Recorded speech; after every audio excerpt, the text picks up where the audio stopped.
ఇప్పుడు మన తనూజ కళ్యాణం వాళ్ళ మనసులో ఏమనుకుంటారో నేను అదే తమిళగా పెట్టాను. మీలో మీరు కొట్టుకొని చావండి, మేము మాత్రం ఫ్రెండ్స్ ఫర్ ఎవర్, ఇదే అనుకుంటుంటారు వాళ్ళైతే. ఉం? ఎంత దారుణంగా తయారయ్యారంటే, ఎంత దారుణంగా కొట్లాడుతున్నారంటే, ఏ రాజకీయ నాయకుల పార్టీ అభిమానులు కూడా ఇంత దారుణంగా కొట్లాడరేమో, దానికి మించిపోయిందండి. నిజంగా నిన్న నా కామెంట్ బాక్స్ ఎలా తయారైందంటే ఒక కురుక్షేత్రం, మినీ సైజ్ కురుక్షేత్రం అయిపోయింది నా కామెంట్ బాక్స్. 2 వీడియో పెట్టాను దాని గురించి. 2 వీడియోల కింద ఒకటే ఫ్యాన్ వార్లు, బీభత్సమైన ఫ్యాన్ వార్లు. కళ్యాణ్ ఫ్యాన్స్ ఏమో తనూజని తప్పు పడతారు, తనూజ ఫ్యాన్స్ ఏమో కళ్యాణ్ డిగ్రేడ్ చేస్తారు, వాళ్ళేమో దీన్ని చూసి నవ్వుకుంటున్నారు. అర్థమైందా మీకు ఒక్కటి చెప్తానండి, కళ్యాణ్ గారి ఫ్యాన్స్ కానీ తనూజ గారి ఫ్యాన్స్ కానీ ఇద్దరికీ చెప్తున్నా, మీరిద్దరు కామన్ సెన్స్ ఉంటే వాళ్ళ అభిప్రాయాన్ని మీరు గౌరవించండి, వాళ్ళ ఫ్రెండ్షిప్ను మీరు గౌరవించండి. మీ ఇద్దరి ఫ్యాన్స్కి ఏమాత్రం వాళ్ళ మీద ప్రేమ అభిమానం ఉన్నా వాళ్ళని గౌరవించడం మాత్రమే మీరు చేయండి. మీరు ఇంకేం చేయొద్దు. అది మీరు చేయగలరా? వాళ్ళని గౌరవించగలరా? వాళ్ళ ఫ్రెండ్షిప్ని గౌరవించగలరా? వాళ్ళ బాండింగ్ని గౌరవించగలరా? తనూజాని ఫేక్ బాండింగ్ అంటే, తనూజాని ఫేక్ పర్సన్ అన్నా, ఫేక్ ఫ్రెండ్షిప్ అన్నా సరే కళ్యాణ్ ఒప్పుకుంటాడా? గుండెల మీద చేసుకుని చెప్పండి కళ్యాణ్ గారి ఫ్రెండ్స్ని అడుగుతున్నా. నేను అంతలా కొట్లాడుతున్నారే, అంతగా ఇదైపోతున్నారే. సరే ఆ ముసలావిడ, బుర్ర తక్కువ ముసలావిడ, వయసు పెరిగింది కానీ బుద్ధి ఏమాత్రం పెరగని ఒక ముసలావిడ మాట్లాడింది తప్పే. కళ్యాణ్ గురించి మాట్లాడింది 100% రాంగ్. ఆవిడని ఏమనాలన్నా అర్థం కావడం లేదు. ఆవిడ మీద నాకు చాలా కోపం ఉంది, నాకు కూడా. కానీ దాన్ని పట్టుకొని ఆవిడ్ని కుటుంబాన్ని లాగి బండబూతులు తిట్టి ఒక పెద్ద ఆవిడ ఎంత పెద్ద తప్పు మాట మాట్లాడినా సరే కళ్యాణ్ ఏమి అమ్మన బూతులు తిట్టలేదు కదా ఆవిడ.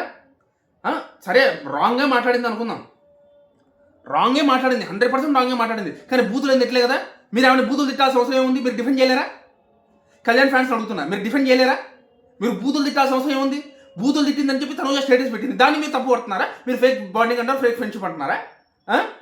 మన ఎవరో అన్నారు కుకింగ్ విత్ జాతిరత్నాల షోలో, అది స్క్రిప్టెడ్ షో, మీరు అలాగా ఆవిడ అలా ఫీల్ అయిందని చెప్పేసి మీరేం ఫీల్ అవుద్దు, స్క్రిప్టెడ్ షో అంట. అంటే బిగ్ బాస్ కూడా స్క్రిప్టెడ్ షోనే మరి అంటారు చాలామంది. బిగ్ బాస్ కూడా స్క్రిప్టెడ్ షోనే అంటారు చాలామంది. మరి దాంట్లో కనిపించిందంతా తప్పనా? దాంతో కనిపించిందంతా మనం ఫేక్ అనుకుందామా? అలా అయితే కళ్యాణ్ ఫేకే, తనూజ ఫేకే కదా. బిగ్ బాస్ ఫేక్ అంటే స్క్రిప్టెడ్ షో అని చాలామంది అంటారు కదా. మరి కళ్యాణ్ తనూజ ఫేక్ అని మీరు ఒప్పుకుంటారా? లేదు కదా. కళ్యాణ్ జెన్యూన్ అని మనం నమ్మాం, తనూజ జెన్యూన్ అని మనం నమ్మాం. మ్యూచువల్ ఫ్యాన్స్గా మేము, ఇండివిజువల్ ఫ్యాన్స్గా మీరు ఇష్టపడ్డారు. మరి మ్యూచువల్ ఫ్యాన్స్గా మేము గౌరవిస్తున్నప్పుడు ఇండివిజువల్ ఫ్యాన్స్గా మీరు ఎందుకు గౌరవించలేకపోతున్నారు వాళ్ళని? మీరు ఎందుకు తనూజ గారి ఆ ముసలావాడ నీ అమ్మనా బూతులు తిట్టి, వాళ్ళ ఇంట్లో వాళ్ళని తిట్టి, వాళ్ళ ఫ్యాన్స్ తనూజ స్టేటస్ పెట్టి స్థాయికి వచ్చారంటే ఎంత తిట్టుంటారా ఆవిడ్ని? ఎన్ని బూతులు తిట్టుంటారా ఆవిడ్ని? అంత దారుణంగా తిట్టకపోతే తనూజ స్టేటస్ పెడుతుందా? ఆవిడ మాటను డిఫెండ్ చేయండి అయ్యా. కళ్యాణ్ గారి ఫ్యాన్స్ డిఫెండ్ చేయండి, తిట్టదు. బండ బూతులు తిట్టాల్సిన హక్కు మీకుందా? ఆవిడ బూతులు తిట్టే హక్కు మీకుందా? అది అడుగుతున్నా. ఇకపోతే తనూజ గారి ఫ్యాన్స్ గురించి మాట్లాడతారు. తనూజ గారి ఫ్యాన్స్ కామన్ సెన్స్ ఉంటే ఇంకొకసారి కళ్యాణ్ తక్కువ చేసి మాట్లాడొద్దు. కళ్యాణ్ దయచేసి తక్కువ చేసి మాట్లాడదు. ఎందుకంటే హీఈస్ ఎ విన్నర్కి ఇవ్వాల్సిన రెస్పెక్ట్ విన్నర్కి ఇవ్వాలి. ఇప్పుడు ఎలక్షన్స్లో ఒక పార్టీ గెలిచిన తర్వాత ఇంకో పార్టీ 100 మాటలు మాట్లాడతారు. దొంగ ఓట్లకి వేయించుకొని గెలిచారని చెప్పేసి, లేకపోతే రిగ్గింగ్ చేశారని చెప్పేసి 100 మాటలు మాట్లాడతారు. అలా అని చెప్పి రీఎలక్షన్ పెడతారా? అలా అని చెప్పి సీఎం కాకుండా పోతాడా? చెప్పండి. సీఎంని మనం సీఎం అని అంటాం కదా. ఇది అంతే, ఒప్పుకొని తీరాలి విన్నింగ్ అనేది. పీపుల్స్ విన్నరు, లేడీ విన్నరు, ఇలాంటి మాటలన్నీ బాగానే ఉంటాయి. మీరు మాట్లాడుకోండి. అంతేగాని తనూజ లేకపోతే కళ్యాణ్ లేడు అన్న మాట మాత్రం మాట్లాడద్దు దయచేసి. ఇది ఖచ్చితంగా రాంగే, 100% రాంగే. మీ పనికి మాలిన ఉద్దేశాలన్నింటినీ దయచేసి మా మీద రుద్దద్దు. మ్యూచువల్ ఫ్యాన్స్ మీద రుద్దద్దు, వేరే కళ్యాణ్ ఫ్యాన్స్ మీద రుద్దద్దు. అర్థమైందా? మీరు కళ్యాణ్ని తనూజాని పీపుల్స్ విన్నర్ అన్నా తప్పులేదు, తనూజాని మా బంగారం అన్నా తప్పులేదు, నేను ఒప్పుకుంటాను. కానీ కళ్యాణ్ తక్కువ చేసే రైట్స్ మీకు లేవు.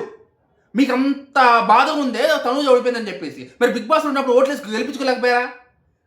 అప్పుడు ఓట్లేసుకొని గెలిపించుకోలేక ఇప్పుడు బయటకు వచ్చిన తర్వాత కళ్యాణ్ మీద పడి ఏడిస్తే ఏం లాభం? ఇప్పుడు కళ్యాణ్ గెలిచాడు అంటే ప్రజల ఓట్లతోనే గెలిచాడు, ప్రజల మెజారిటీ ఇస్తేనే గెలిచాడు. ప్రజలు మెజారిటీ ఇచ్చిన తర్వాత ఇంకా తనూజ పీపుల్స్ విన్నర్ అంటే అర్థం ఏంటి? నాకు అర్థం కాక అడుగుతాను. మీరు తనూజ పీపుల్స్ విన్నర్ అనడంలో అర్థమే ఉంది. అనడం తప్పని చెప్పను, దాంతో అర్థమే ఉంది అంటున్నాను. పీపుల్స్ విన్నర్ అనేది ఇప్పుడు తనూజాకి ఆదరణ ఉంది, సెకండ్ ప్లేస్ వరకు వచ్చిందంటే ఆ మాత్రం ఈ అభిమానాలు ఆదరణ ఉంది కాబట్టి అంతవరకు వచ్చింది. బట్ తనూజ కంటే కళ్యాణ్ కొంచెం ఎక్కువ ఉంది, అది యాక్సెప్ట్ చేసి తీరాలి.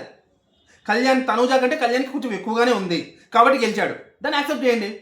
మరి తన విన్నింగ్ తక్కువ చేయాల్సిన అవసరం ఏముంది? కొట్టుకొని చస్తున్నారు నిజంగా లిటరల్గా. ఎంతకాలం ఇంకా జీవితాంతం కొట్లాడుతూనే ఉంటారా?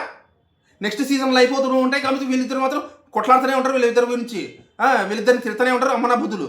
వీళ్ళ ఫ్యామిలీని తిడతారు, చేస్తూనే ఉంటారు. ఇంకా సీజన్ అయిపోతున్నా సరే, నెక్స్ట్ సీజన్ స్టార్ట్ అయిపోతున్నా సరే, మీరు ఎంత కొట్లాడినా వాళ్ళు విడిపోరు. అర్థమైందా? మీరు ఎంతైనా ట్రై చేసుకోండి కానీ వాళ్ళని మాత్రం విడగొట్టలేరు. ఇదైతే మీకు చెప్తున్నాను. దమ్ముంటే ట్రై చేసుకోండి, ఇంకా గట్టిగా ట్రై చేసుకోండి. వాళ్ళని విడగొట్టి దమ్ముంటే వాళ్ళు విడగొట్టి చూపించండి. ఛాలెంజ్ చేస్తున్నాను నేను. మీరు మాత్రం ఎంత ట్రై చేసినా వాళ్ళని విడగొట్టలేరు. వాళ్ళేమో మీరు కొట్టుకొని చావని, మేము మాత్రం ఫ్రెండ్స్ ఫర్ ఎవర్ అంటారు. అంతే. ఇది చెప్దామని వీడియో చేస్తున్నాను.